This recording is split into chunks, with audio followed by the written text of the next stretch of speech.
Gravando. Boa noite a todos.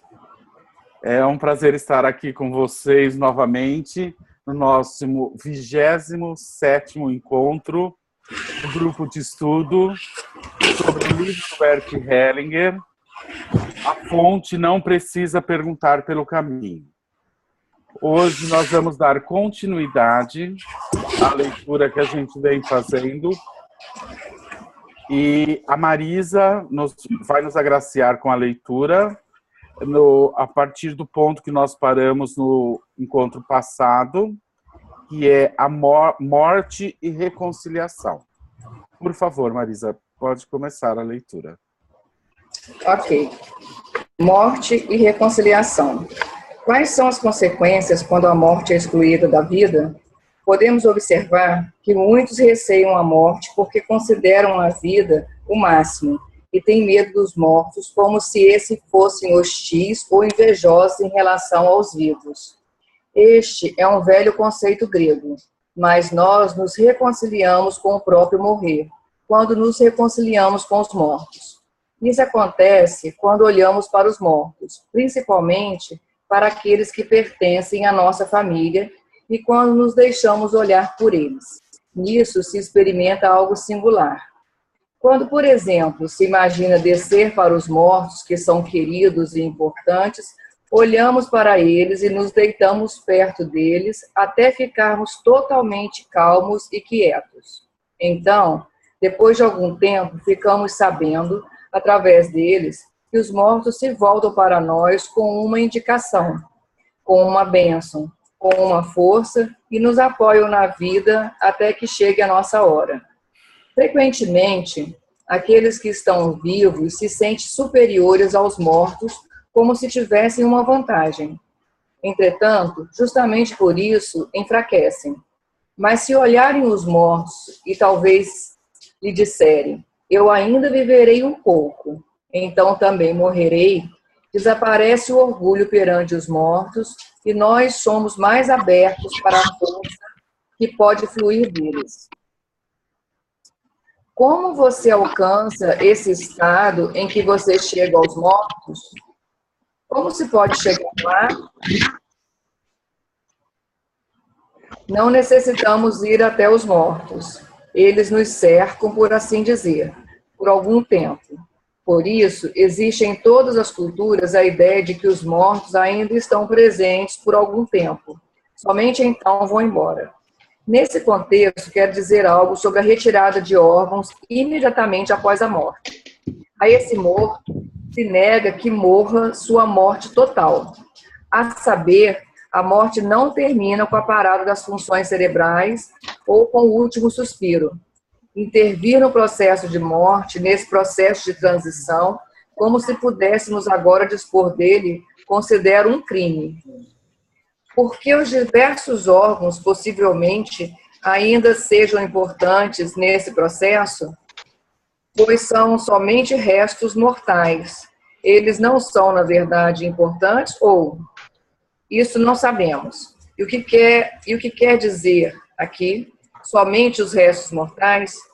Eles pertencem ao morto e lhes é permitido passar com ele também por todo o processo que se inicia com a morte. Se assim intervirmos, de acordo com a minha observação, existe um efeito negativo também para aqueles que recebem esses órgãos. Por exemplo, não se atrevem a olhar para o morto e agradecer-lhe. Isso é demais para eles. Isso mostra que, na profundeza, sua alma não concorda com isso. Portanto, dever-se-ia agradecer ao morto encarando? Sim.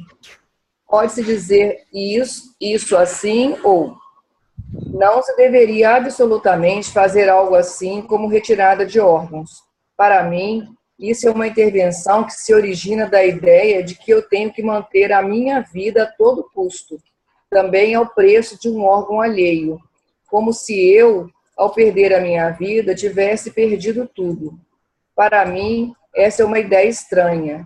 Quem, pelo contrário, encara a sua morte e está disposto a entregar-se a ela, quando chega a hora, ganha para o tempo que lhe resta, a plenitude da vida, enquanto aquele que tem medo e quer adiar a morte perde muito da vida e de sua força e da felicidade profunda. O medo da morte.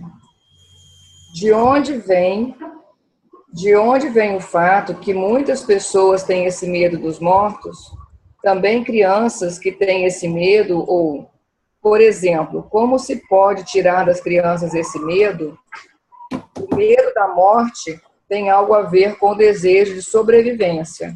Por isso, um certo medo da morte tem uma função importante a serviço da vida. Mas ficamos enfraquecidos quando negamos a morte e receamos ver a morte e os mortos.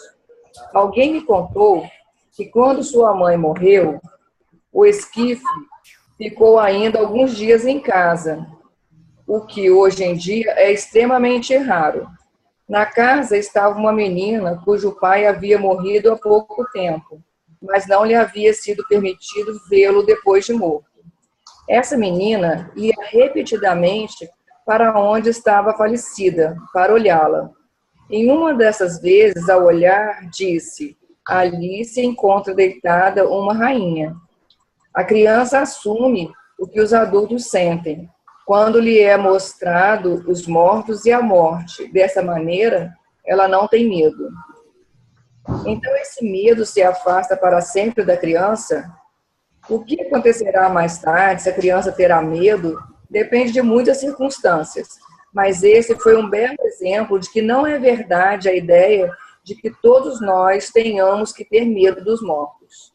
Sem dúvida, em vários povos existe o medo de que os mortos possam sair de suas sepulturas para prejudicar os vivos. Por isso, é colocada uma lápide sobre a sepultura, para que os mortos fiquem encerrados. Originalmente, a lápide ficava na horizontal. Paz com os mortos. A experiência com as constelações familiares mostra que, quando os mortos são vistos, há paz. Eles se dirigem benevolamente para os vivos. Aqui ainda devemos levar algo em consideração. Também os mortos podem precisar de algo dos vivos, uma dedicação ou uma deferência. Isto se vê, por exemplo, quando em uma constelação são colocadas vítimas do Holocausto. Muitos sobreviventes ou seus descendentes têm medo de olhar para os mortos e se deixar olhar por eles. Isso é um medo profundo, porque acham que também deveriam estar com eles. Quando em uma constelação familiar são colocados representantes dos membros da família, um em relação ao outro, então eles sentem, via de regra, como as pessoas reais. Quanto aos vivos, pode-se conferir, quanto aos mortos, não se sabe. Mas dá na vista que tais mortos frequentemente se sentem muito apáticos, pesados e muito tristes. Entretanto, quando agora os descendentes vivos olham para eles, se curvam perante eles e choram com eles. Então, para eles, se aclara o estar morto.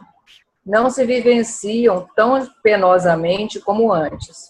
Para os vivos, então, esses mortos já não têm mais nada que cause medo, e sim têm em si algo pacífico que dá força. Pode-se também observar que quando esses mortos são honrados, retiram-se quietamente. Depois de algum tempo, tudo pode estar realmente terminado e os vivos estão livres em todos os aspectos. Portanto, pode ser que, dizendo algo bem banalmente, os espíritos persigam alguém até tal morto ser reconhecido ou liberado? Isso não entendi totalmente. Aqui não se pode falar de espíritos. Não creio que isso seja apropriado. Em sua 10ª elegia, Rilke descreve de maneira muito bela a transição da vida para a morte. Para ele, os dois âmbitos dos vivos e dos mortos estão estreitamente unidos. Há primeiro um ir embora. Depois, assim, ele diz em uma outra elegia, pode ser que os que morreram precocemente, eles os chamam de os que se afastaram precocemente, sejam afligidos quando se chora demais por eles, porque isso impede o simples movimento de suas almas. Depois do ir embora, assim ele descreve na 10ª elegia, os mortos se retiram mais e mais até que estejam bem longe, onde está o sofrimento original ou o plano original, seja como for que o denominemos. Acredito que isso é uma compreensão profunda do que se passa nas almas. Acho que tem o microfone aberto, porque tem um som de criança, alguma coisa aí no fundo. Vamos fazer um pequeno intervalo, Marisa. Tem. Vamos ver se existe algum comentário, alguma pergunta.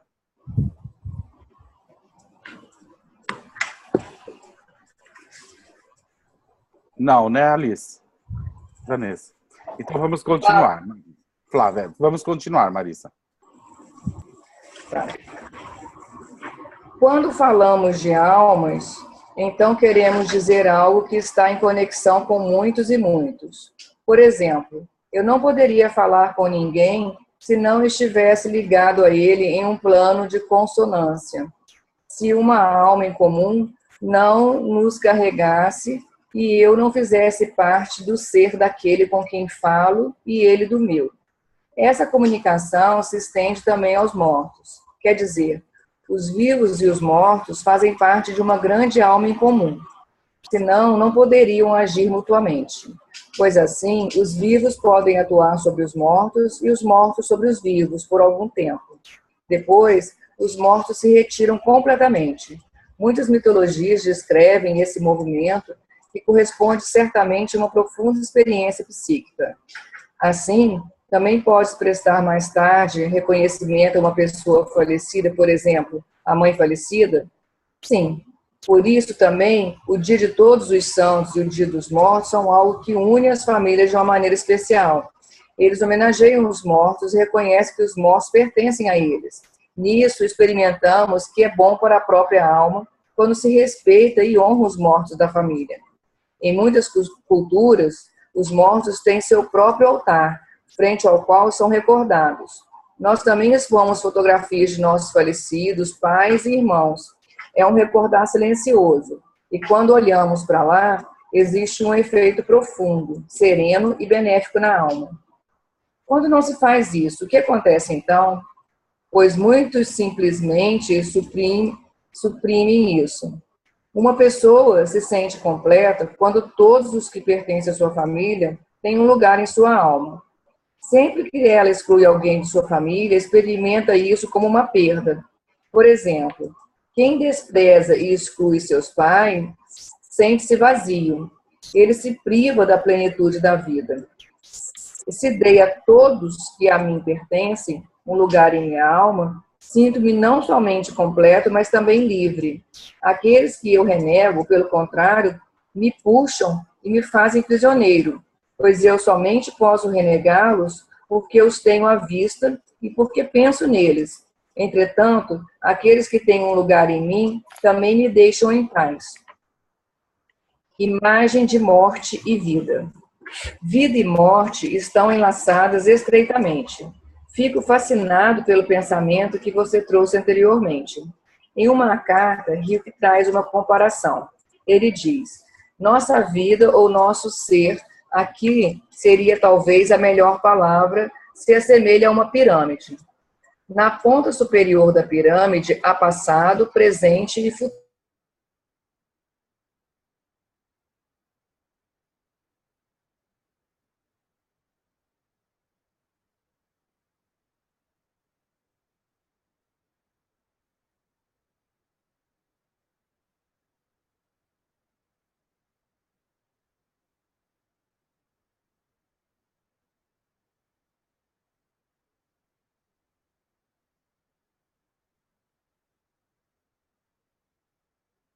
Com a imagem que Hilke traz.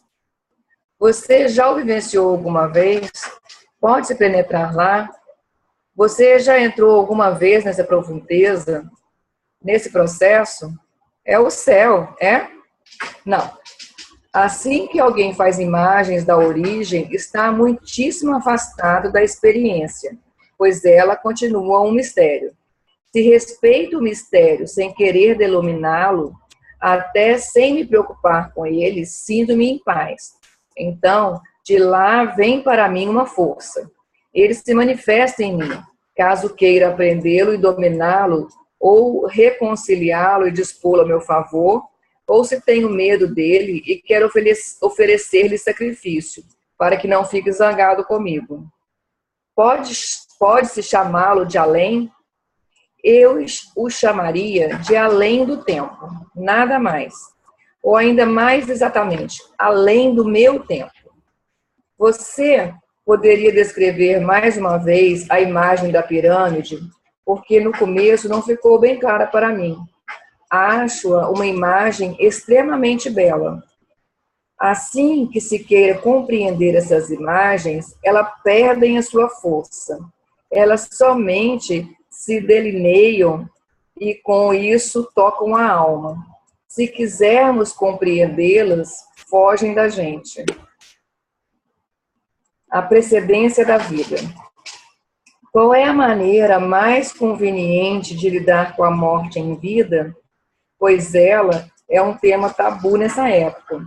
Mas a morte também pode ser uma grande energia para a vida se tomarmos conhecimento dela. É assim? Portanto, a pergunta é como se lida com a morte em vida? Em primeiro lugar, para mim, a vida tem precedência. É suficiente que nos exponhamos à morte quando chegar a hora.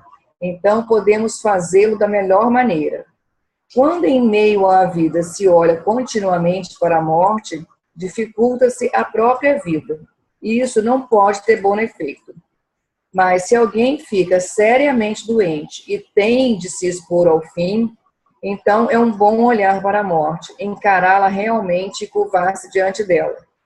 Frequentemente começa, então, uma intensa luta na alma, por exemplo, quando alguém está seriamente acometido de câncer. Deixa o olhar para a morte até que ele a veja. Frequentemente, primeiro ele luta e se defende contra isso, mas então acalma-se vagarosamente. Quando se curva perante a morte, dela vem para ele uma grande força. Ele pode realmente completar aquilo que resta de sua vida. O tempo que lhe resta é um tempo especialmente precioso e ele também já não tem medo da morte. Ele a vê como algo para o qual se dirige vagarosamente e como alguém ou algo que o acolhe. Tomar conhecimento da morte não leva também a que eu viva com mais coerência, mais consciente da minha responsabilidade? Quando chego a compreender a finidade e digo, na verdade, somente sou responsável perante a morte e nada mais, na vida somos confrontados continuamente com a morte. Já quando vemos que outros morrem, vemos, porém, que a nossa vida está suspensa por um fio de seda. Na verdade, o mais bonito é quando anuímos a isso, sem nos deter por muito tempo, senão simplesmente continuando a viver.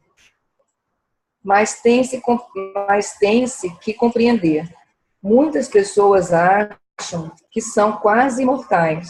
De onde vem essa maneira de ver tão difundida, onde isolamos a vida da morte? Eu acho que aqueles que têm esse medo pensam pouco. Na verdade, somente um louco pode admitir que viverá eternamente. A natureza toda se organiza de acordo com a renovação da vida, em que outra coisa perece.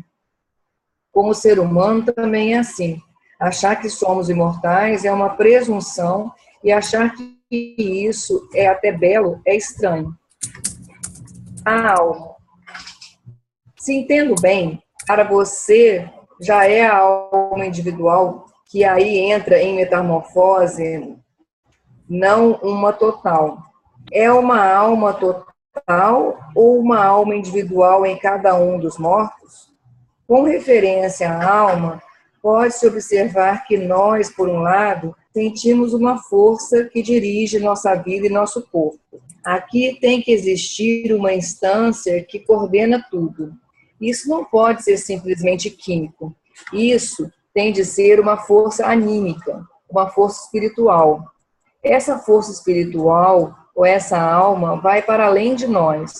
Caso contrário, não existiria, por exemplo, o metabolismo, nenhum relacionamento, também nenhuma sexualidade e reprodução. Portanto, a alma que dirige nossa vida vai muito além de nós. Então, podemos observar que uma família se comporta como se tivesse uma alma em comum. Por isso, nas famílias existe também uma compensação. Se, por exemplo, um membro da família é excluído, um outro, para compensar, assume seu destino. Na família atua, portanto, uma alma em comum.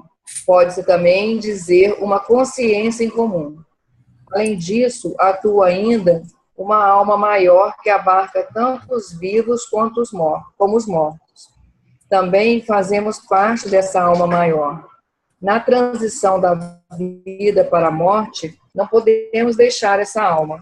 Nós estamos contidos nela, mas não consigo imaginar como. Tampouco necessito saber para lidar serenamente com o viver e com o morrer. Fim da entrevista. A caminhada para os mortos. Se quiserem, faço um pequeno exercício com vocês. Vocês podem se sentar confortavelmente. Não segurem nada nas mãos para que não fiquem tolhidos em seu movimento. Podem fechar os olhos, se quiserem, e se recolherem em seu centro. E agora vão até o fundo, até a profundeza, e para lá dessa profundeza. Deixem-se mergulhar no reino dos mortos. Chegando lá, deitem-se ao lado dos mortos, que lhes são importantes, talvez esquecidos ou desprezados ou assassinados, aqueles com destinos duros, crianças mortas, quem quer que seja. E aí fiquem quietos, em paz, em profundo entendimento, até que se tenham tornado totalmente unidos a eles. Assim, imóveis, sintam como dos mortos extravasa algo para o coração, para a alma profunda. Abram bem o coração para tudo que flui dos mortos para vocês, seja o que for, e o acolham. Quando estiverem totalmente preenchidos disso, curvem-se perante esses mortos e comece o caminho de volta para cima, para a superfície, para o próprio centro, outra vez à luz, e abram os olhos. Às vezes, escutamos as discussões e o que se diz sobre os agressores e as vítimas na última guerra mundial, quantos são superficiais e totalmente descabidas essas discussões. Desconhecem como os indivíduos estão vinculados em força às quais não podem resistir. Cada um estava vinculado de uma maneira especial e envolvido inevitavelmente. Se agora deixarmos que isso atue sobre nós, então só existe um caminho. Hellinger, para um cliente. Você tem que esperar até que uma camada ainda mais profunda a comova. Isso pode demorar. Então, talvez você possa se liberar. Recoste-se agora para o grupo. Eu farei um exercício com ela e, se quiserem, com vocês podem acompanhar o exercício. Feche os olhos. Abra ligeiramente a boca e respire tranquila e profundamente assim. Deixe-se cair em algo profundo e impalpável que acolhe você. E com essa profunda força, vá ao reino dos mortos e olhe para eles, as vítimas e os assassinos. E das vítimas, seus pais, e dos agressores, seus pais.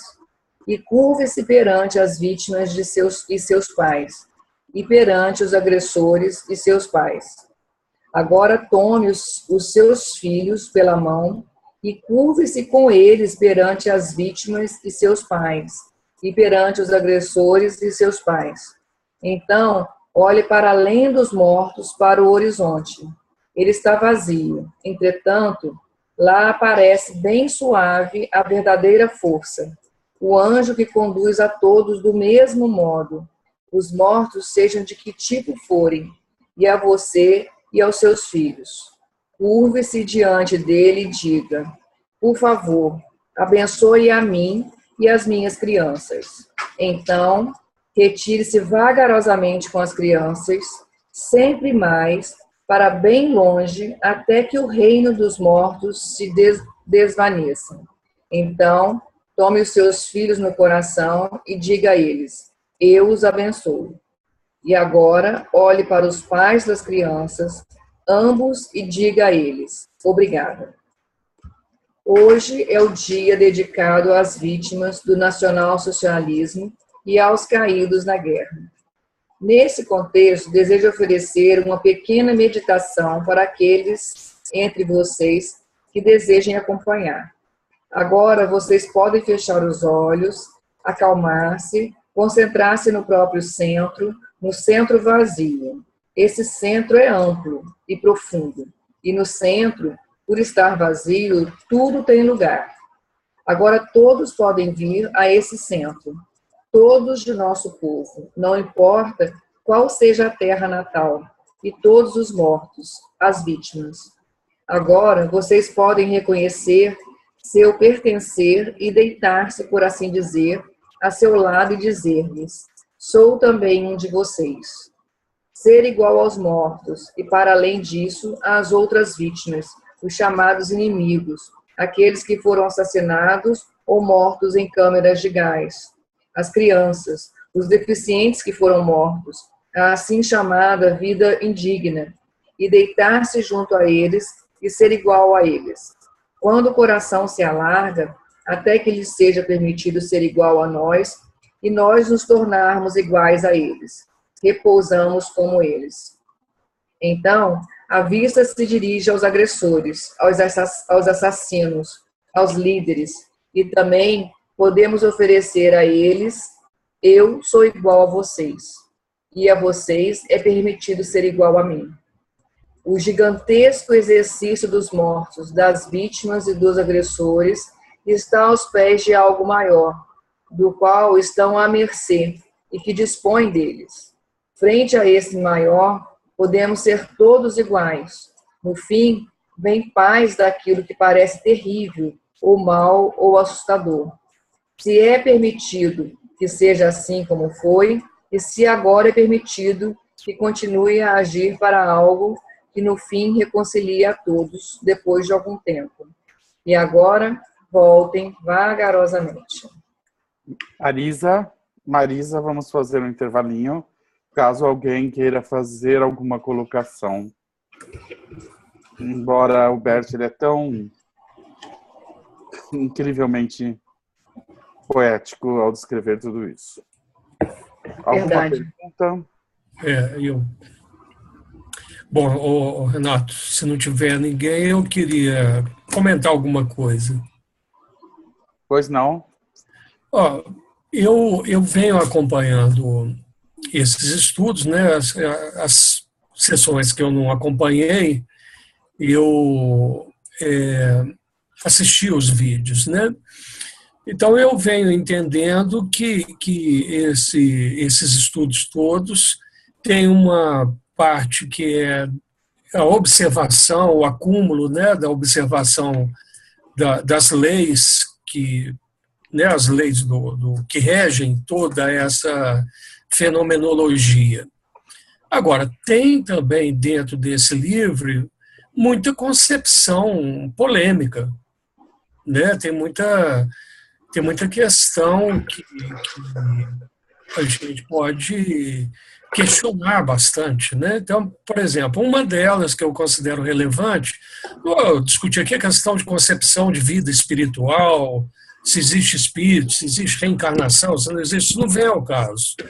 Isso não é o essencial, embora possa, através do estudo desses livros, dessa obra, haver muito debate sobre isso.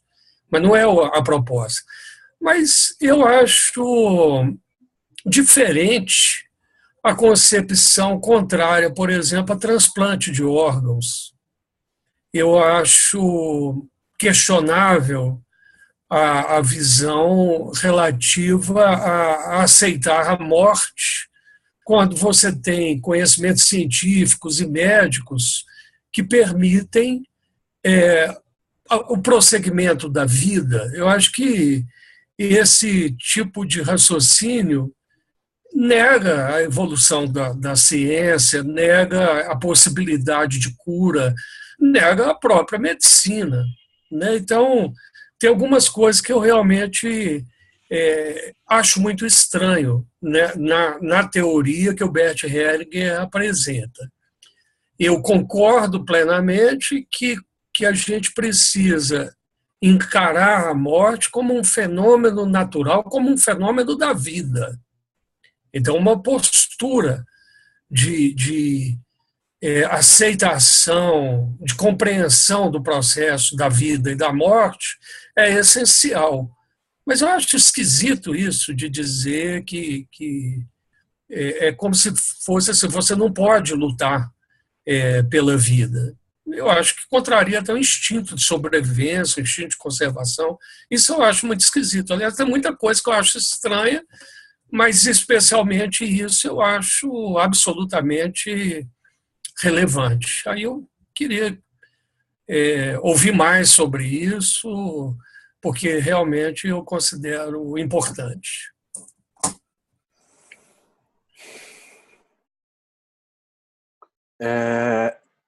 Geraldo. Marcos, né? Oi, é Marcos, né? Desculpe, eu não gravei os nomes. Marco Aurélio, Marco Aurélio. Bom, assim, Marcos, eu não estou aqui para defender aquilo que o Bert diz, mesmo porque o Bert não precisa disso. O que o Bert relata na sua literatura é fruto de uma experiência no trabalho com as pessoas. O que ele relata nos livros dele, nos trabalhos, são todos frutos de vivências que ele tem no trabalho com as pessoas. Então, assim, o que eu venho vivenciando, acompanhando os trabalhos sistêmicos, e quando a gente se depara com essas dinâmicas de transplante de órgão, de fato, muitas pessoas elas sobrevivem ou ganham uma vida, um tempo extra, ou às vezes até anos extra, com os transplantes de órgão. O que eu observo, e aí agora eu estou falando, não estou aqui para defender o Bert, mas o que eu observo nessas situações que eu me deparei com pessoas transplantadas e que estavam vivas, às custas de órgãos de outras pessoas, é que quando você olha para algo além daquilo que se aparenta, para a alma dessa pessoa, a gente nota algo que acontece, algo muito estranho normalmente com essas pessoas. A gente observa que normalmente existe um peso nessa alma. O que a gente observa quando a gente olha para além daquilo que se apresenta, quando a gente olha para algo maior, para algo que está por trás disso, o que a gente nota é que essa pessoa ela tem geralmente muita dificuldade, de uma forma geral, de olhar para a pessoa que cedeu o seu órgão e as custas do qual ela vive. Isso mostra o seguinte, que de alguma forma receber isso mantém ela na vida por mais tempo, mas em algum lugar na alma isso se transforma num grande peso para ela. Então, assim, ok, ela conseguiu sobreviver, mas qual é o que acontece na alma dela a partir disso? Quais as consequências disso para a alma dela? Quais os efeitos disso para a alma dela? Então, assim, se nós nos atermos ao fato de que uma pessoa, ao ganhar um órgão, ela permanece viva, parece que fica tudo perfeito, muito perfeito. Agora, o que se mostra na minha experiência e nos trabalhos que eu tenho visto é que algo acontece muito mais profundamente além do permanecer vivo. E o que eu entendo a partir disso é que isso tem um efeito muito mais profundo do que as pessoas imaginam. Aqui não se trata de dizer, ou pelo menos eu encaro dessa forma, que isso é certo ou que isso é errado. Todos nós somos responsáveis pela nossa vida e pelas nossas atitudes. E também devemos arcar com as consequências disso. Entendo que esse assunto ele é muito mais complexo e profundo do que as pessoas imaginam. Se manter na vida e conseguir se manter na vida às custas de um órgão de outra pessoa é uma coisa hoje possível. O que as pessoas muitas vezes não sabem é quais serão os efeitos ou o peso que isso pode acarretar na alma dessa pessoa, no medo ou no peso que isso colocaria em cima dela em confronto com a pessoa que a cedeu. Então, isso é a minha observação acerca disso tudo por esse momento. Mais alguma pergunta ou mais alguma colocação? Alguém? Deixa eu ver aqui. Alguém tem mais alguma pergunta? Pode abrir o microfone e falar. Ou se tem mais alguma colocação, também podem abrir mais o microfone e falar. Renato, eu queria ainda sobre esse assunto. Ele diz assim também que é como se interrompesse uma totalidade de um processo da morte, né? Quando você ainda em vida, você retirar os órgãos de uma pessoa, né? E ainda está respirando, né? Mesmo que por aparelhos, não é isso? Sim.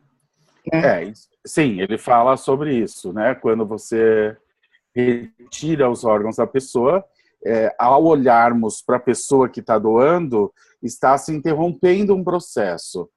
Ela tem direito a isso, mesmo que a alma dela tem direito a isso, mesmo que ela conscientemente tenha doado conscientemente os seus órgãos enquanto estava viva, dessa autorização.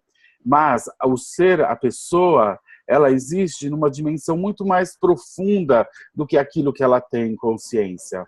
A pessoa, ela pertence a algo maior, ela é parte de algo maior. E quando uma pessoa toma essa decisão de doar os órgãos, e ela é livre para tomar essa decisão, muitas vezes, ou talvez a gente precisa, ou tem ainda a possibilidade de entender mais profundamente, qual é o efeito disso para a alma daquela pessoa, qual é o efeito disso para a alma daquela família do qual essa pessoa pertence. O Bert costuma dizer que a nossa alma, ela pertence a uma alma muito maior. Ela é a continuidade, o desdobramento de uma alma muito maior. Então, nós podemos olhar para isso de uma forma muito superficial, para aquilo que nós queremos conquistar através do transplante, ou com aquilo que a pessoa se sente fazendo algo de bem ao doar um órgão, mas eu entendo que o Bert aqui, ele lança um olhar para um lugar que as pessoas normalmente não olham. E as colocações dele nada mais é do que fruto da experiência do que se revelou quando ele olha para esse algo maior, tanto na alma daqueles que receberam os órgãos, como na alma daqueles que doaram esses órgãos. Então, assim, é um olhar realmente contundente, porque ele olha para algo totalmente novo, algo do qual, de uma forma geral, a gente não acessa ou não tinha acesso antes dessa técnica que nos permite ver e vivenciar o que acontece com essa alma maior. Até então, a gente não tinha como acessar isso, não tínhamos como ver qual era o efeito disso. Com o surgimento da técnica, por assim dizer, vem se nos revelando qual é o efeito na alma, na grande alma, não só da família, mas de tudo aquilo do qual as pessoas fazem parte. Então, eu entendo que a colocação dele é bastante chocante, mas ela é fruto de uma experiência, não é uma hipótese. É algo que ele vivencia através dos trabalhos. As colocações dele vêm a partir da experiência com as pessoas que o procuram. De uma forma geral, é isso. Renato. Pois não? Quem fala agora? Sônia. Sônia. Então, de uma forma bem mais simples, a gente poderia pensar que quando existe uma das ordens do dar e receber, quando alguém recebe, a alma fica sob tensão, como se precisasse compensar. Então, nesse último momento aí, onde existiu esse dar e tomar, parece que não resta essa chance da compensação, da impressão que seria esse o efeito na alma, não é? Sim, e muito bem observado, Sônia. Nessa dinâmica do dar e tomar, como se sente alguém que tomou algo do qual, para que ela recebeu, o outro teve que morrer? Né? Como que ela paga essa dívida? Qual é o peso, o efeito? Talvez isso seja, esse peso, talvez seja aquilo que seja notado nos trabalhos que são feitos, porque o que a gente observa é um profundo peso, é uma profunda tensão. Não é algo relaxado e feliz, é ao contrário, é algo muito angustiante na alma para as pessoas que recebem uma prolongação da vida às custas da morte de outra pessoa. Então, talvez esse seja aquilo que se nota quando se coloca ou se confronta essas pessoas ou pessoas que passaram por isso. Mas a gente observa toda essa angústia, essa tensão, um certo aprisionamento. A gente não vê pessoas felizes, a gente não vê uma alma feliz nessas situações. Tá? Relaxada ou em paz, por assim dizer. Tá? Renato, assim, isso eu acho que é impossível esgotar, né? Eu tenho certeza, e nem tenho tanto estudo nesse campo, para eu poder me atrever a criar alguma teoria. Né? E não é a minha pretensão, e também não é a minha pretensão criticar o trabalho de ninguém. Tá? Eu não tenho essa intenção. Eu tenho um sentimento, uma convicção de que esses estudos de observações que o Bert e todos que trabalham com terapia sistêmica fazem podem ser, sim, indicativos de leis naturais. Tá? Mas eu tenho a impressão que existem outros estudos no mundo inteiro, no Oriente, em vários lugares. Né? Eu acredito que isso tudo ainda vai ser objeto de muito estudo. Né? Eu tenho um certo cuidado em analisar algumas coisas, algumas afirmações, algumas teorias como verdades absolutas. Né? E esse cuidado eu procuro ter. Porque, por exemplo, num dos vídeos foi dito que essa análise da alma, a observação da relação dos antepassados conosco, é alguma coisa nova. Talvez seja nova do ponto de vista de uma abordagem mais científica, dentro dos dias atuais. Mas, por exemplo, os romanos tinham cultos aos antepassados e outros povos também, né? Então, se essa é uma regra natural, se é alguma lei natural, é uma lei natural de todos os tempos, não é uma lei natural de 40 anos para cá. Então, eu penso que existem muitos conhecimentos, muitas observações, muitos estudos em relação a tudo isso, né? E acho que é uma contribuição preciosa, mas para mim realmente é mais uma fonte de estudos e mais uma fonte de conhecimentos que tem que ser comparado, tem que ser criticado, tem que ser avaliado, tem que buscar outros conhecimentos, porque existem, né, vários estudos a respeito de toda essa fenomenologia que apresentam outros conteúdos que são coincidentes em parte e em parte são divergentes disso que está sendo lido e estudado, né? É só uma observação e um cuidado que eu realmente tenho ao estudar, principalmente essas questões que não são cartesianas, né? Mais alguém tem algo para colocar? Ou alguma pergunta? Eu. Diksha? Uma coisa assim que eu fiquei pensando na coisa da morte, não sei se cabe aí, mas a questão da cremação, né? Então, que a gente falou em doação de órgãos, mas também tem a coisa do cremar um corpo, né? Assim que morre. Não sei se o Bert alguma vez tocou nisso. Não sei, Diksha, não ouvi ele falando sobre isso. Provavelmente deve ter feito algum comentário acerca disso, mas eu não sei qual é a posição dele acerca disso. Tá. Eu sei que na cremação eles aguardam tempos maiores. Isso. Né? Isso eu sei claramente, que na cremação existe um respeito por um tempo que tem que ser dado, de não sei quantas horas, mas é muito melhor do que nessas outras formas de enterrar a pessoa e etc. 3 dias. Justamente. 3 dias só, né? É isso? Eu não sei o que o Bert fala, né? Mas o pessoal normalmente demora 3 dias para cremar por conta dessas religiões espiritualistas. Falam que tem um certo tempo para o espírito, né, se afastar do corpo. Então, eles não cremam antes de 3 dias. Não. Isso, de alguma forma, vem de encontro a isso que ele fala, de que quando se retira o órgão, você está atravessando um processo muito maior, né? Vai nessa mesma direção. Bom, vamos fazer a final dessa leitura desse capítulo. Vamos continuar, Marisa? Falta mais um pouco. Sim.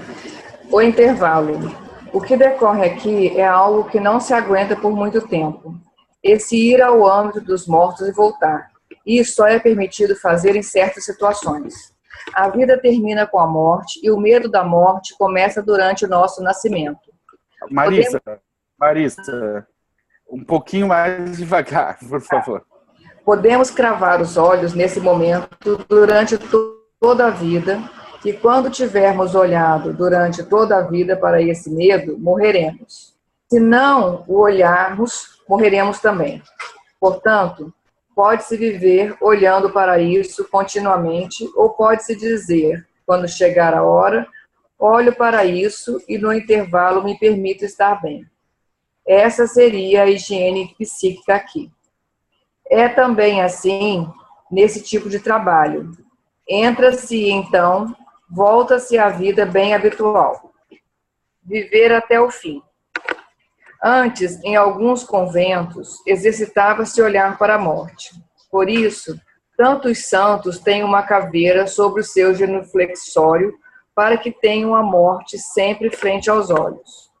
Talvez seja melhor encarar a morte somente quando chegar a hora, e então somente até entrar em harmonia com ela. Depois, segue-se adiante. Existe uma história famosa sobre um fiel de Conradino, o último rei da linhagem do Hohenstaufen.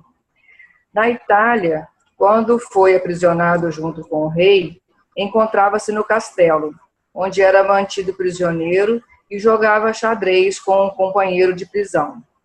Enquanto jogavam, chegou o mensageiro que lhe disse: "Você vai ser executado dentro de 1 hora." Sabe o que ele respondeu? "Continuemos jogando." Também, que mais se pode fazer enquanto se vive, a não ser viver? Epílogo. A vida continua. Tudo o que aqui aconteceu se desvanece depois de alguns dias. Também sei por quê. Vocês também sabem porque a vida continua. Em Laodicea, existe um provérbio sobre o predestinado ou o sábio. Quando o trabalho está terminando, ele se volta imediatamente ao novo e esquece o que foi. Essa é uma regra muito boa. Em vez de refletirmos isso tudo, e por assim dizer, queremos segurá-lo, deixamos isso para trás e seguimos adiante. E aquilo que foi ilumina benevolamente aquilo que vocês fazem. A felicidade. No final, o que posso desejar a vocês é que tomem a felicidade assim como vem, tanto a pequena como a grande. Aqui experimentamos tanto felicidade como dureza. Quem toma a felicidade, como vem e vai, toma também as outras coisas que pertencem à vida. Então experimenta, talvez, que aquilo que entra pela porta como infortúnio, depois de algum tempo permanece como felicidade. Nesse sentido, desejo a todos tudo de bom. Obrigado, Marisa. Bom, não tem sentido nós entrarmos no apêndice agora, mesmo porque temos muito pouco tempo. Então, eu quero deixar um espaço caso alguém tenha algo mais para compartilhar ou para perguntar.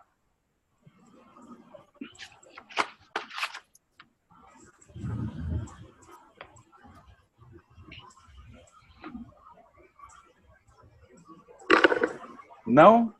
Eu tenho uma pergunta, Renato. Boa noite. Patrícia. Boa noite, Patrícia. Aqui ele falou sobre o olhar para a morte, para deixar para orar na morte quando você se sente ela se aproximando, no caso de uma doença grave. E eu vi uma constelação recentemente, inclusive que você fez, onde uma pessoa estava gravemente doente. A gente não dava para perceber se era tão grave assim, mas parecia muito doente. E como é que... Eu sei que essa pergunta é meio difícil de responder, mas como que se percebe que seria necessário olhar para a morte? E foi exatamente o que você fez, você colocou a morte para essa pessoa. Pelo fato, foi uma coisa que obviamente você intuiu, que você sentiu, ou por perceber que a pessoa estava gravemente doente?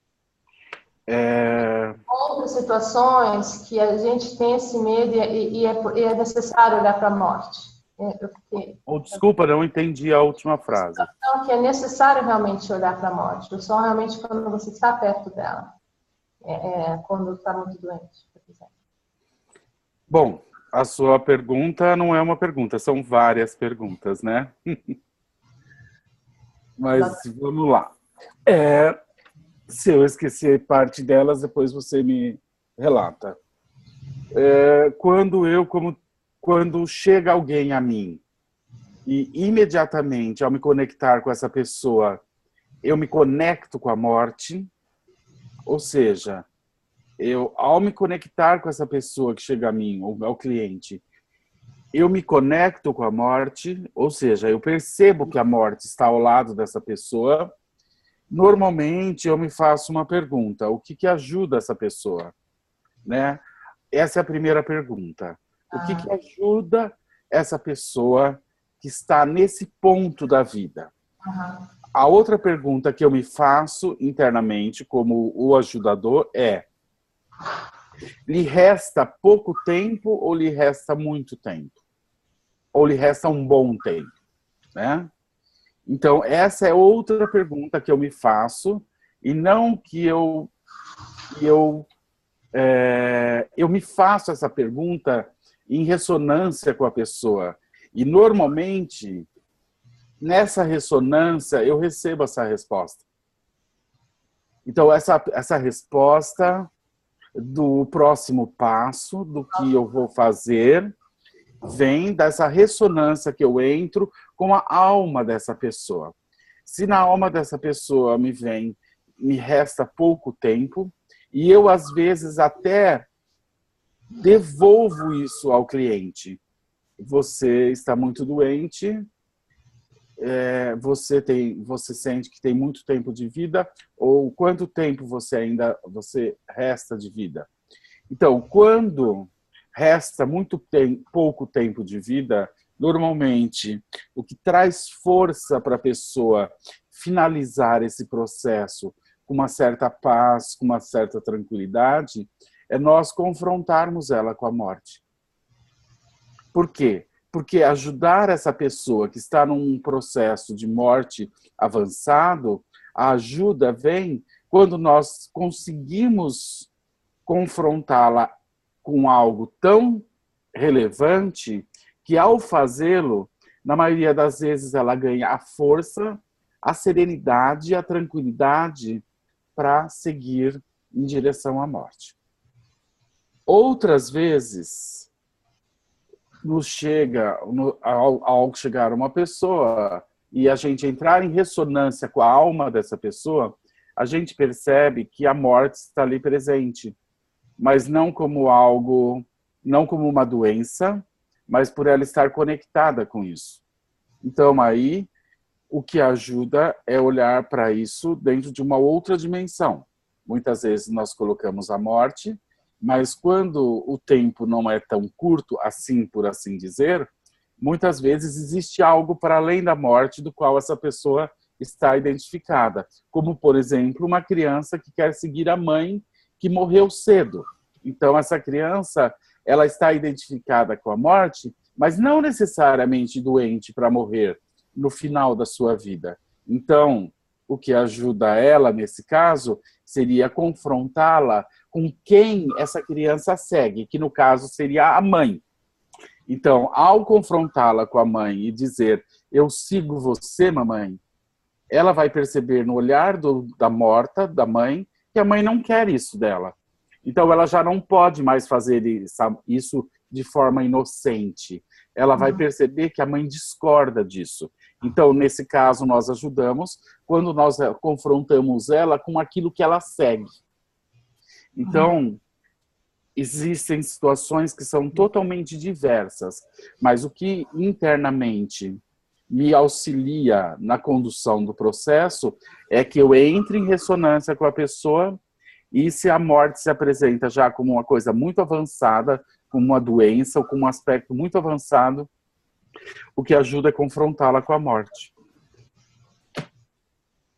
Para ela seguir, como se ela seguisse seu destino em paz. Para que ela possa seguir encarar a morte com força, com tranquilidade, porque é normalmente isso que acontece. Agora, quando lhe falta muito tempo, normalmente o que surge, se você põe um representante para a morte, normalmente o representante para a morte normalmente se transforma numa pessoa.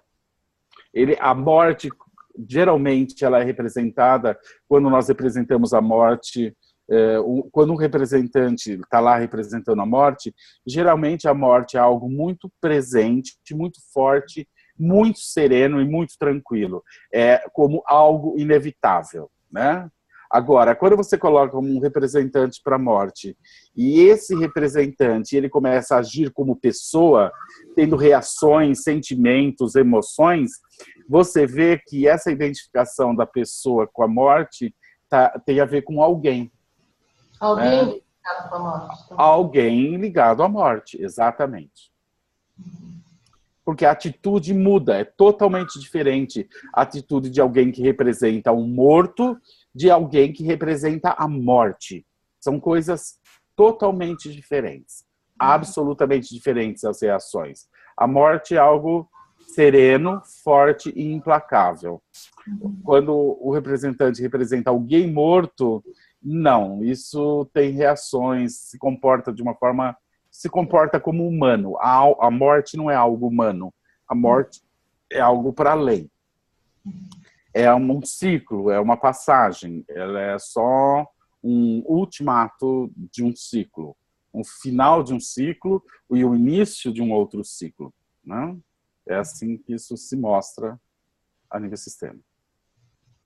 Ok, bom, não sei se eu respondi tudo, acho que sim. Sim. Obrigada. Bom, nada. Bom, a gente já ultrapassou, chegamos no nosso horário, mas então acho que nós devemos parar por aqui para que a gente não extrapole muito o combinado. Então eu gostaria de dizer boa noite a todos, gostaria de agradecer a Marisa, gostaria de agradecer a todos os participantes e até o nosso próximo encontro na terça-feira que vem, às 8h30. Boa noite a todos. Boa Tchau, noite. gente. Boa noite. Desculpa a minha ausência hoje, mas eu cheguei. Oh, você chegou! Eu não vi que você tinha chego, desculpa. Desculpa, Renato, que essa lua cheia em Leão está mexendo comigo e com a Tereza. Me desculpa, viu? Eu nem consegui avisar que eu não ia conseguir chegar a tempo. Então achei melhor ficar quietinha e não tumultuar. Mas eu já conversei com a Flávia, ela vai me passar o link. Que bom que deu certo. Deu certo, a Flávia foi perfeita. Mas você faz falta sempre, Alice. Eu confesso que eu fico feliz de ouvir isso, mas eu adoro saber que tudo dá certo sem mim. A Larissa veio, salvou a gente, foi lindo. Flávia. Flávia, desculpa. É que ela fica aparecendo com outro nome, eu fico com... Achamos que a Tereza tinha chegado, Alice. Não, eu também achei, esse final de semana eu achei, falei assim, ai meu Deus, será que ela vai vir? Hoje eu completei 9 meses, mas ainda tem 1 mês ainda, né, de possibilidade, então, fique só mais pra frente. Mas até terça-feira, então, gente, um beijo, boa noite pra todo mundo. Boa noite para todos, gente. Boa noite. Tchau, tchau.